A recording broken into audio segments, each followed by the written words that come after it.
Hello viewers, welcome to my channel. আসসালামু আলাইকুম।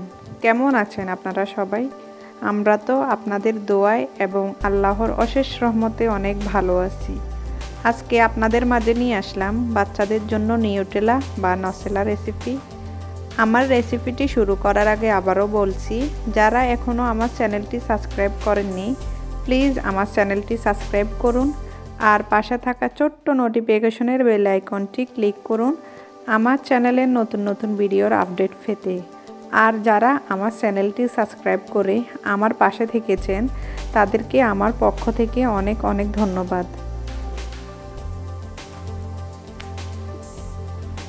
এখানে আমি যেসব উপকরণগুলো নিলাম, এখানে আমি 1 কাপ চীনা বাদাম ভেজে খোসা ছাড়িয়ে নিলাম, আর 1/4 কাপ কোকো পাউডার নিলাম, 1/4 কাপ রান্না করা রেগুলার তেল নিলাম, 1 কাপ আইসিং সুগার নিলাম। আপনারা চাইলে এখানে আইসিং সুগারের পরিবর্তে চিনি ব্লেন্ডারে ব্লেন্ড করেও নিতে পারেন। আর আমি সামান্য একটু লবণ দিব। একটা ব্লেন্ডারের জগে আমি বাদামগুলো দিয়ে দিলাম। এখন এগুলোকে আমি গুঁড়ো করে নিব।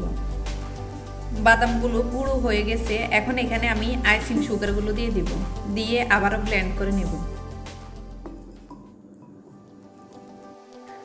আইসিং সুগার আর বাদামগুলো ব্লেন্ড করা হয়ে গেছে, এখন এখানে আমি কোকো পাউডার আর তেলগুলো দিয়ে দিব, দিয়ে এগুলোকে ভালো করে আবার ব্লেন্ড করে নিব।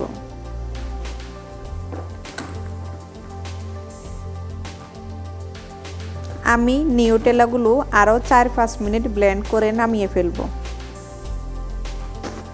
বাচ্চাদের জন্য স্বাস্থ্যসম্মত নিউটেলা বা নসেলা রেসিপি ঘরে আপনারা বানিয়ে নিতে পারেন খুবই অল্প কিছু উপাদান দিয়ে। বাইরে থেকে বাচ্চাদের জন্য ভেজালযুক্ত গুলো না কিনে এনে ঘরে স্বাস্থ্যসম্মতভাবে আপনারা বানিয়ে দিতে পারেন।